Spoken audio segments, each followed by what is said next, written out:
साथ संगत जी, बड़े प्यार और सत्कार से कहना जी, धन निरंकार जी। साथ संगत जी, दासी आप सभी के बीच एक विचार लेकर आई हैं। साथ संगत, आशा है प्रवान करेंगे।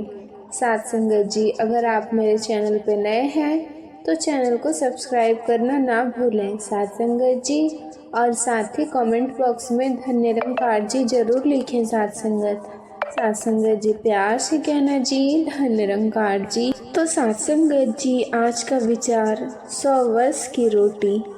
ये कहानी है दीवान परिवार की, जिनकी शान और शौकत के आगे सभी झुकते थे। साथ संगत जी, पर दीवान परिवार के लोग झुकते थे तो सिर्फ आटे के आगे।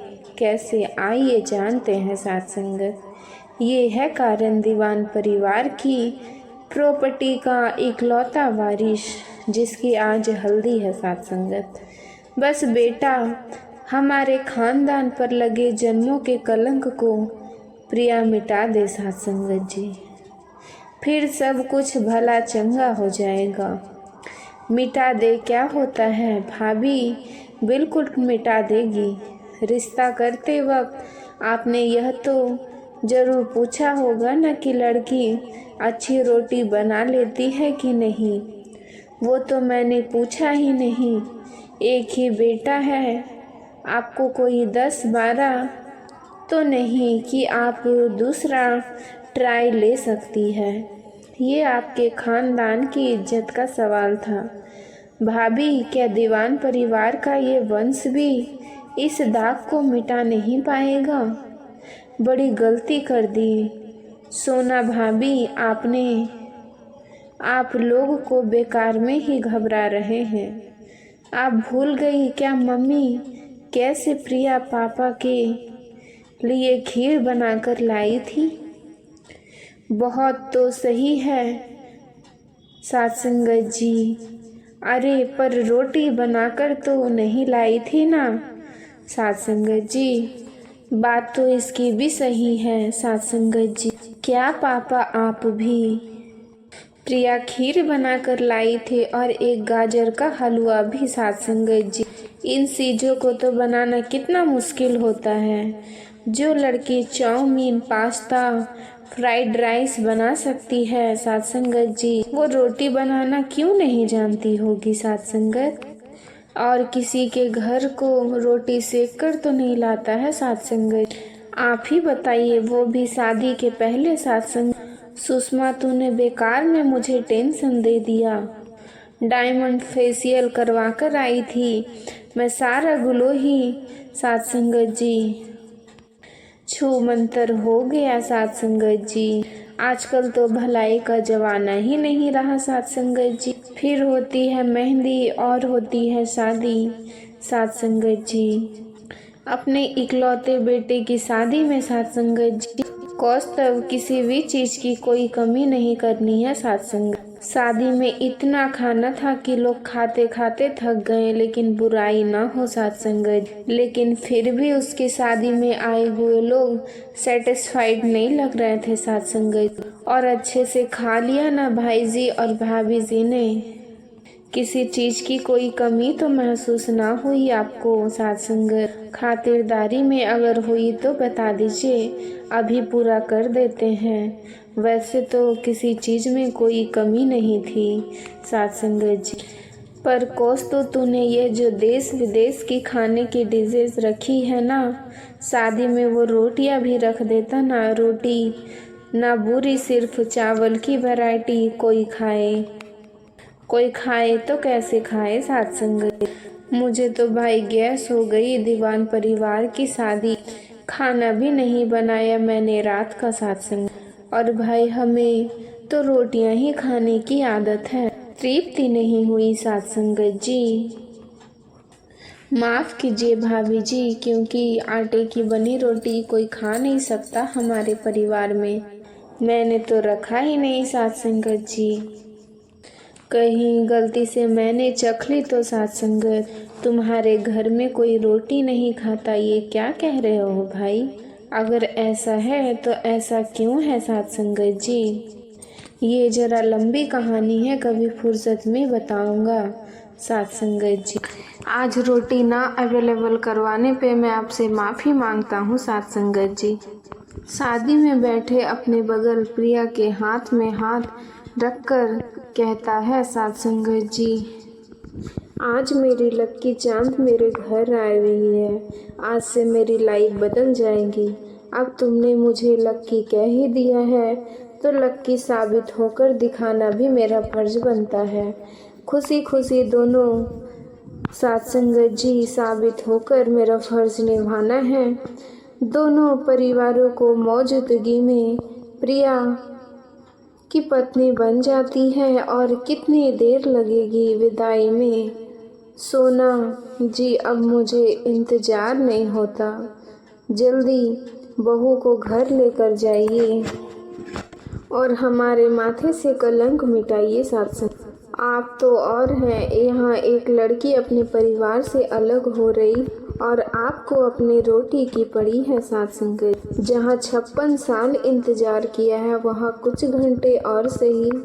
और वैसे भी बहू आज अपनी रसोई कल करेगी, आज नहीं। साथ संगत, और विदा होकर प्रिया अपने ससुराल पहुंच जाती है। साथ संगत जी, रात को सभी अपने आराम से गहरे नींद में सो जाते हैं। साथ संगत, फिर होती है नई सुबह। साथ संगत जी, प्रिया अपने कमरे से उठकर जैसे ही बाहर आती, साथ संगत उसे देखते ही उसकी सास गले लगा लेती है। साथ संगत, चल बहू कमरे में, मैंने तेरे लिए अपनी खानदानी साड़ी निकलवाई है। साथ संगत, सदियों से हमारे घर में आई हर बहू अपनी पहली रसोई उसी साड़ी में करती आई है। साथ संगत, और हमारा खानदानी हार भी तुम्हें देना है। साथ संगत जी, उन्हीं कपड़ों में और गहनों में तुझे आज अपनी रसोई बनानी है। साथ संगत, सोना अपनी बहू को कमरे में ले जाकर सोने से बने साथ संगत साड़ी देती है। साथ संगत, सोने का एक बड़ा सा हार देती है। साथ पर ये सब छोड़कर प्रिया की नज़र जाती है एक फोटो पर, साथ जहाँ एक रोटी फ्रेम की हुई थी। साथ संगत, प्रिया कहती है, मैंने महंगे से महंगे पेंटिंग देखी है मम्मी जी, बहुत अजीब अजीब चित्रकलाएं देखी हैं मम्मी जी, पर आज तक रोटी की ऐसी पेंटिंग नहीं देखी है। और इसके नीचे कुछ लिखा भी है, यह तो 180 साल पुरानी तस्वीर है। साथ संगत, ये तस्वीर नहीं है बहू, ये हमारे घर की शान है। आज मैं तुझे हमारे कुल की एक कहानी सुनाने जा रही हूँ। ये कहानी है मेरे सास की सास की सास। साथ संगत जी, मंजुलिका की। साथ संगत जी, इस घर की किसी भी नई बहू की तरह मंजुलिका की सास ने उसे भी साड़ी और गहने दिए और पहली रसोई में रोटियां बनाने को कहा। और मंजुलिका ने कोशिश भी की, एक बार दो बार, ना जाने कितनी बार, पर उससे गोल रोटियां बनी ही नहीं। अगल बगल वाले उसे धब्बा कहने लगे, कोई उसे कीचड़ कहता, कोई उसे कलंक। और रोटी बनाने के इस लगातार बढ़ते प्रेशर में एक दिन वो इस घर को छोड़कर भाग गई। साथ संगत, और तब से दीवान परिवार पर भगोड़े होने का कलंक लग गया। साथ ये रोटी वो आखिरी रोटी है जो मंजुलिका की सास ने बनाई थी, यानी कि तुम्हारी सास की सास की सास की सास की। अब इससे आगे तुझे क्या कहूँ। आप रोइए मत मम्मी जी, बहुत बुरा हुआ है आपके साथ। पर मम्मी जी, अब ये दाग मिटेगा कैसे। मंजुलिका के बाद जो भी इस घर की बहू बनी वो गोल रोटी नहीं बना पाई, और उस वक्त से हमारे घर में कभी रोटियां बनी ही नहीं। इस घर में रोटी तभी बन सकती है जब इस घर की बहू रोटी गोल फुली हुई और आटे की बना दे। अब इस घर की इज्जत तेरे हाथ में है बहू, तू कर लेगी।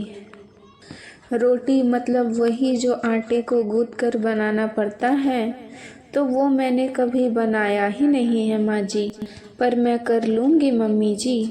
मुझे तो नहीं लगता है कि ये इतना भी मुश्किल होगा, जो इतने सालों से कलंक चला आ रहा है। और खुशी खुशी प्रिया तैयार होकर सास के दिए हुए गहने और कपड़े पहनकर सज धज कर रसोई में चली जाती है। सात्संग एक रोटी का ही तो सवाल है, फट से बना दूंगी मैं। प्रिया रोटी की यूट्यूब पर वीडियो रेसिपी लगा दी और सामने रखती है और देख देख कर आटा गूंदने की कोशिश करती है। सत्संगत जी, रोटी बनाना तो दूर, लेकिन 2 घंटे बीत जाते, प्रिया से आटा तक नहीं गूंदा जा रहा है। बाहर डाइनिंग टेबल पर बैठे सभी लोगों की नज़र रसोई के दरवाजे पर ही टिकी थी। तभी कहता है, 2 घंटे हो गए, क्या लगता है? कौस्तव कहता है, क्या होगा, वो हमारे इस नाम की लगे कलंक को कभी हटा पाएगी? क्या हमें मिलेगा चावल से छुटकारा? मुझे तो खुद ही समझ में नहीं आ रहा है। बेटा अंदर जा रसोई में और देख बहू कहाँ तक पहुँची है। सत्संगत जी, करण रसोई में जाता है और बदहाल पड़ी अपनी बीबी को देखकर चौंक जाता है। तुम यहाँ ऐसे क्यों पड़ी हो और तुम्हारे पूरे चेहरे पर आटा क्यों लगा हुआ है? सब ठीक है ना? सब ठीक है ना प्रिया, तुम इस तरह बेहाल क्यों हो? ठीक, तुम ठीक की बात कर रहे हो? कैसे होगा सब ठीक? सत्संगत, मैं बेहाल हूँ, बेहाल क्योंकि ये आटा है, आटा क्योंकि ये चिपचिपा है, क्योंकि इसका ढेर नहीं बन रहा है मुझसे। मैंने कभी रोटियां नहीं बनाई क्योंकि मुझे आज तक पता ही नहीं चला है। साथ मुझे आज पता चल रहा है कि मुझे आटे से एलर्जी है। साथ क्योंकि आटा गूंद गूंद कर इस गर्मी में मेरी बैंड बज पड़ी है। साथ क्योंकि अगर मैंने रोटियां नहीं बनाई तो हमारे खानदान पर से ये कलंक नहीं हटेगा। क्योंकि अरे बस समझ गया, पर अब क्या करें? तुम्हें प्रॉब्लम क्या आ रही है? पहले तो मुझे आटा बहुत सूखा लगा, अब मैं उस पर पानी डालती हूँ तो बहुत गीला लगता है, फिर मैं उसमें और आटा डालती हूँ तो फिर सूखा हो जाता है। तो क्या करूँ? गीले में आटा ना डाले तो क्या करें? सत्संग, मैं यहीं खड़ा हूँ, तुम फिर से बनाने की कोशिश करो, मैं बताऊंगा क्या करना है। सत्संगत जी, मैंने तो आटा गूंदने में सारा आटा खर्च कर दिया। हे भगवान, आटा खत्म हो गया? नहीं हो सकता, मैं अभी आटा लेकर आता हूँ। और करण के पीछे पीछे कौस्तभ भी बाजार चले जाता है। साथ और दोनों बाप बेटे मिलकर 6 बोरे आटे लाकर रख देता है। सारी तैयारी कर दिए बहू, अब जितनी चाहो उतना ट्राई ले लो। सत्संगत, बस रोटी बनाकर निकालना। हमारा क्या है, हम 56 साल से चावल खा रहे हैं, एक बार और सही।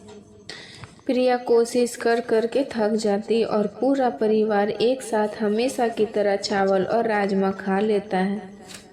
तू अच्छे से 8-10 वीडियो और देख ले बहू, और उसके बाद आराम से शाम को ट्राई करना। तुरंत कोशिश करेगी तो थकावट से ना होता है, काम भी बिगड़ जाएगा। सत्संगत जी, प्यार से कहना जी, धन्य निरंकार जी।